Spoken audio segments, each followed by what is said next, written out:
Very good morning class. Beta, currently we are taking the physics chapter number 1, motion. So in that perspectives we have sent first lectures the yesterday, that is the introductory part of the motions. But आज जो है हम displacement के बारे में बात करेंगे, distance के बारे में बात करेंगे, ये सेकंड लेक्चर होगा. तो without being the wastage of the time, let's have seen what is the distance and the displacement. तो देखिएगा आप टॉपिक में डिस्टेंस एंड डिस्प्लेसमेंट, ये दोनों आपके टॉपिक्स हैं, ठीक है. तो ये दोनों चीज़ें कहीं ना कहीं आप जो डेली लाइफ में जब आप यूज़ करते हैं तो दोनों का जो टर्म होता है डिस्टेंस एंड डिस्प्लेसमेंट पे का, यो एक सिमिलर सेंस में यूज़ कर लेते हैं आप डिस्टेंस और डिस्प्लेसमेंट को सिमिलर सेंस में. बट फिजिक्स की लैंग्वेज में जब आप बात करते हैं तो यहाँ पर ये डिफरेंट मीनिंग्स रखते हैं इनकी, और एक्चुअल में आप फिजिक्स में ही डिस्टेंस एंड डिस्प्लेसमेंट की बात भी करते होंगे. अब देखिए डिस्टेंस और डिस्प्लेसमेंट है क्या. देखिए होता ये है क्योंकि कभी आप नॉर्मली डिस्टेंस और डिस्प्लेसमेंट, जैसे कि मैंने कहा अभी जस्ट 2 सेकंड पहले, कि आप सिमिलर सेंस में यूज़ करते हैं. तो यहाँ पर इसका एक कॉन्सेप्ट ये है कि अगर आपकी मोशन जो है, अगर कोई ऑब्जेक्ट जो है उसका मोशन जो है वो स्ट्रेट लाइन में है, किसी ऑब्जेक्ट का मोशन जो है वो अगर स्ट्रेट लाइन में है, ये है बेटा स्ट्रेट लाइन में, तो वहाँ इस केसेस में डिस्टेंस एंड डिस्प्लेसमेंट आपके इक्वल हो जाएंगे. तो इसी वजह से कभी कभी आप देखते हैं कि कुछ ऐसे लोग होते हैं जो डिस्टेंस और डिस्प्लेसमेंट को एक ही टर्म में यानी एक ही सेंस में यूज़ करते हैं. तो इन दैट केसेस में याद रखिएगा आप यूज़ तो कर सकते हैं, लेकिन वो ज़्यादा एक्चुअल मेथड नहीं होगा, बेस्ट मैनर नहीं होगा कि दोनों को आप एक जैसा समझें. दोनों के बीच में बहुत ज़्यादा डिफरेंस है. बस एक ही चीज़ में आप यूज़ होगी जब आपका मोशन स्ट्रेट लाइन का होगा, यूनिफॉर्म मोशन स्ट्रेट लाइन हो तब. अदरवाइज आप देखेंगे तो जो आपकी डिस्टेंस होगी बेटा वो आपकी होती है एक्चुअल पाथ लेंथ. क्या होती है? Actual path length. ठीक. जो डिस्प्लेसमेंट आपका होगा वो होगी shortest distance between initial and final positions. ठीक है. तो एक्चुअल पाथ लेंथ चाहे जो कम हो, ज़्यादा हो, चाहे जितना हो, इट डजंट मैटर. एक्चुअल जितना आपने एक टाइम से लेकर और अगले रुकने तक आपने जो भी डिस्टेंस कवर किया वो पूरी की पूरी डिस्टेंस. लेकिन आप इनिशियल पॉइंट से लेकर फाइनल पॉइंट के बीच में जो एक शॉर्टेस्ट लाइन जाएगी, शॉर्टेस्ट डिस्टेंस होगी, shortest path covered by that object are known as the displacement. Distance आपके देखिए एक स्केलर क्वांटिटी है. क्या है? स्केलर क्वांटिटी है. लेकिन डिस्प्लेसमेंट आपकी कैसी है? वेक्टर क्वांटिटी है. स्केलर एंड वेक्टर क्वांटिटी आप वेरी वेल नोन होंगे बेटा. Vectors that means the quantity, the physical quantity which requires both magnitude and directions for its representations. यानी और स्केलर की अगर आप बात करेंगे the physical quantity which requires only the magnitude for their representations. यानी एक ऐसी क्वांटिटी फिजिकल जिसको रिप्रेजेंट करने के लिए सिर्फ स्केलर यानी मैग्नीट्यूड की जरूरत पड़ती है, उसका आप स्केलर बोलेंगे. बट अगर वही चीज़ मैग्नीट्यूड के साथ साथ डायरेक्शन की भी ज़रूरत है तो आप बोलेंगे वेक्टर क्वांटिटी से. अब तो इस डिस्टेंस आपकी स्केलर हो गया और डिस्प्लेसमेंट आपका वेक्टर हो गया. जैसे समझे. अच्छा, डिस्टेंस आपका ज़ीरो नहीं हो सकता, नॉट पॉसिबल है कि डिस्टेंस आपके ज़ीरो हो. अगर आप 1 सेकंड भी मूव किए हैं तो आपका डिस्टेंस ज़ीरो नहीं हो सकती. लेकिन डिस्प्लेसमेंट आपका ज़ीरो हो सकता है. इवन कि आप ठीक 1 साल भी मूव किए हों, आप 1 साल मोशन में रहे हों, तब भी आपका जो डिस्प्लेसमेंट है वो ज़ीरो हो सकता है.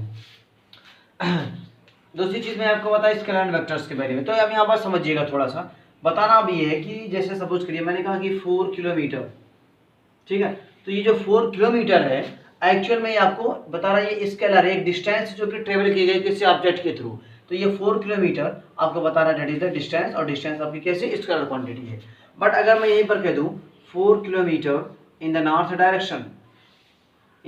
डायरेक्शन, तो इसका मतलब ये बता रहा है कि अब मैग्नीट्यूड के साथ साथ डायरेक्शन भी आ गई है. कौन सी डायरेक्शन है? नॉर्थ की डायरेक्शन. ये देखिए आपको नॉर्थ की डायरेक्शन है, मतलब ऑब्जेक्ट जो है वो 4 किलोमीटर के डिस्टेंस तो ट्रेवल कर रही है, लेकिन किस डायरेक्शन में? नॉर्थ डायरेक्शन में. तो जैसे ही मैग्नीट्यूड के साथ डायरेक्शन आ जाएगी आप उस क्वांटिटी को बोलेंगे वेक्टर्स क्वांटिटी. अब जैसे देखिए मैंने कहा 4 किलोमीटर नॉर्थ, तो ये 4 क्या हो गया आपका? मैग्नीट्यूड हो गया. क्या हो गया? मैग्नीट्यूड. और ये डायरेक्शन मेरे पास नॉर्थ है तो ये डायरेक्शन हो गई. तो याद रखिएगा कि मैग्नीट्यूड के साथ जैसे डायरेक्शन ऐड होगी that will become the vectors quantities. और सिर्फ अगर जो है हम बात करेंगे मैग्नीट्यूड के को लेकर, तो वो आ जाएगी आपकी स्केलर क्वांटिटीज़। अच्छा, आप ज़रा देखिएगा, अब कुछ एक आपको वो बताते हैं कि कैसे कैसे आप फाइंड आउट करेंगे। सपोज़ करिए कि मेरे पास ये एक पॉइंट ए है, यहाँ पर एक फ्रेंड रहता है और मुझे यहाँ पर जाना है, जैसे एक पॉइंट ए है, यहाँ पर मैं हूँ और मेरा एक फ्रेंड है यहाँ पर है, ये पॉइंट बी है, यहाँ पर मेरे पास जाना है, ठीक है। तो मैं यहाँ डायरेक्ट न जाते हुए कोई एक बीच में एक वो पढ़ रहा है और एक किसी फ्रेंड सर्किल का है या फिर कोई और, मान लीजिए सी है। तो देखिए मुझे एक बी के पास जाना है, ये मैं हूँ माई सेल्फ, और मुझे जाना है बी के पास। तो बट बी के पास डायरेक्ट जाने के बजाय मुझे थोड़ा सा कुछ काम है जो कि मुझे सी पे रुकना पड़ेगा। तो फर्स्ट ऑफ ऑल मैं जाऊँगा यहाँ सी पर और सी से होते हुए फिर मैं जाऊँगा बी पर, ठीक है। तो याद रखिएगा, पहले मैं ए से सी की तरफ आया, देन सी से बी की तरफ गया।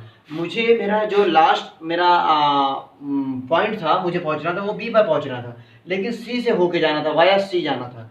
तो ये याद रखिएगा, इस तरीके से मैंने इसको मिला दिया, ठीक है। अब ज़रा देखिएगा कि यहाँ ये मैंने कह दिया, मान लीजिए 4 किलोमीटर है और ये मैंने कह दिया जैसे 3 किलोमीटर है। तो अब मुझे बताना है कि एक्चुअल में क्या होगा। तो देखिए टोटल जो डिस्टेंस होगी, what is the total distance का वर्ड है, टोटल डिस्टेंस हुई, देखिए जब मैं बी पे पहुंचा तो ये 4 किलोमीटर प्लस 3 किलोमीटर, तो टोटल डिस्टेंस होगी मेरे पास 7 किलोमीटर। बट अगर आप डिस्प्लेसमेंट की आप बात करेंगे, किसकी डिस्प्लेसमेंट की, तो डिस्प्लेसमेंट का मतलब होता है shortest distance between initial and final position.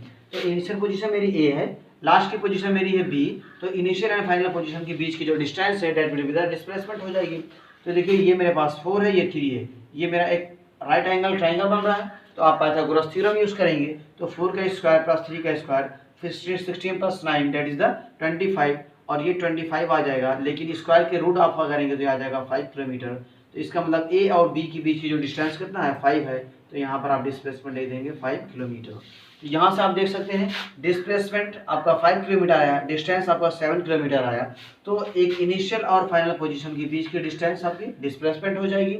और ये पूरी की पूरी जो मैंने पाथ मैंने लिया था, अब देखिए पाथ मेरा यही है, तो ये एक्चुअल पाथ जो होगी वो मेरी हो जाएगी डिस्टेंस हो जाएगी। याद रखिएगा, आपका डिस्टेंस और डिस्प्लेसमेंट भी है कि हमेशा डिस्टेंस जो है, डिस्टेंस वो ग्रेटर देन होगा या इक्वल टू किसके, डिस्प्लेसमेंट के। कभी भी आपकी डिस्टेंस डिस्प्लेसमेंट से छोटी नहीं हो सकती है। डिस्टेंस हमेशा या तो डिस्प्लेसमेंट से बड़ा होगा या फिर डिस्प्लेसमेंट के बराबर हो सकता है। कब बराबर होगा, इस केस में जैसे मैंने एक स्ट्रेट लाइन में गया और ए से बी में गया, ए से बी की मेरे डिस्टेंस है 5 किलोमीटर, ठीक है, और ए के जाने के बाद मैं जाके बी में रुक गया, तो मैंने एक्चुअल में डिस्टेंस कितना ट्रेवल किया, ए से बी के बीच में 5 किलोमीटर है, और यही इनिशियल और फाइनल पोजीशन भी है। तो जब एक स्ट्रेट लाइन का मोशन होगा तो वहाँ पर डिस्टेंस और डिस्प्लेसमेंट इक्वल हो जाएंगे। बाकी सारे के केसेस में, सारे केसेस में आपका डिस्प्लेसमेंट डिस्टेंस से छोटा होगा।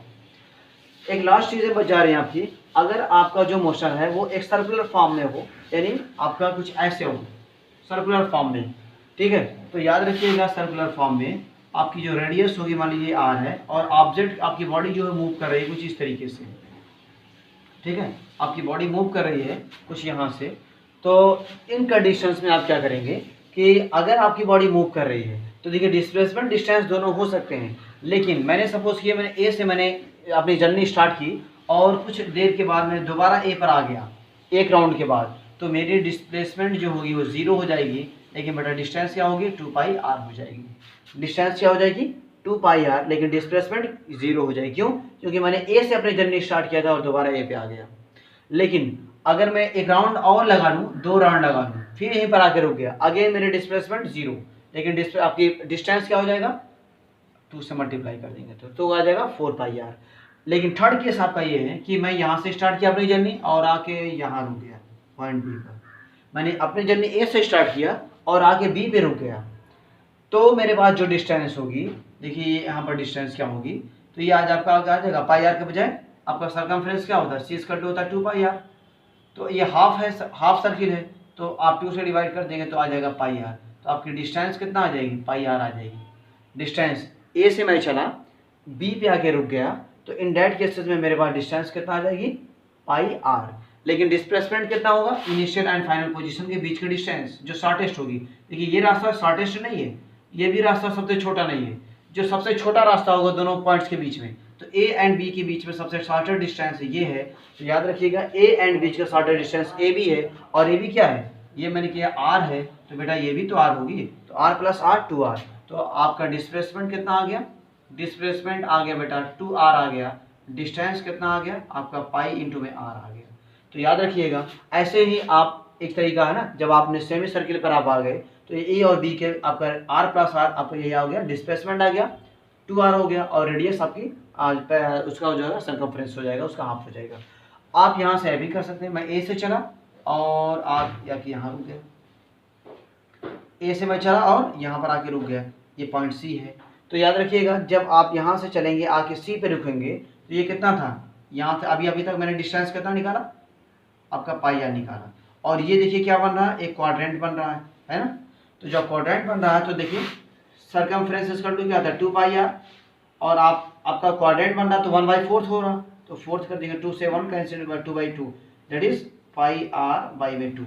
तो आपका देखिए टोटल डिस्टेंस जो आएगा बेटा, टोटल डिस्टेंस ये आपका आ जाएगा, यहाँ से ए से बी तक टोटल डिस्टेंस है पाई आर, प्लस फिर बी से सी डिस्टेंस कितना है पाई आर बाई 2। आप यहाँ से प्लस कर देंगे तो एलसीएम लेंगे तो आ जाएगा 2 पाई आर प्लस में पाई आर अपान में 2।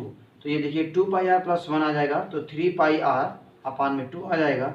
तो मतलब ए से अगर आप चलेंगे और सी तक आएंगे तो इस तरीके से आपका डिस्टेंस आ जाएगा 3 पाई आर अपान में 2, लेकिन आपका डिस्प्लेसमेंट इनिशियल और फाइनल पोजीशन के बीच की डिस्टेंस होती है, तो आपका ए और सी के बीच में यहाँ पर आ जाएगा, ये आपका क्या हो जाएगा डिस्प्लेसमेंट हो जाएगा।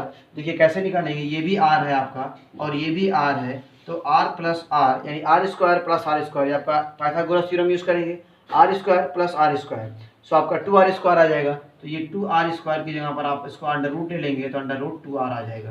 तो आपका डिस्प्लेसमेंट कितना आ गया अंडर रूट 2r।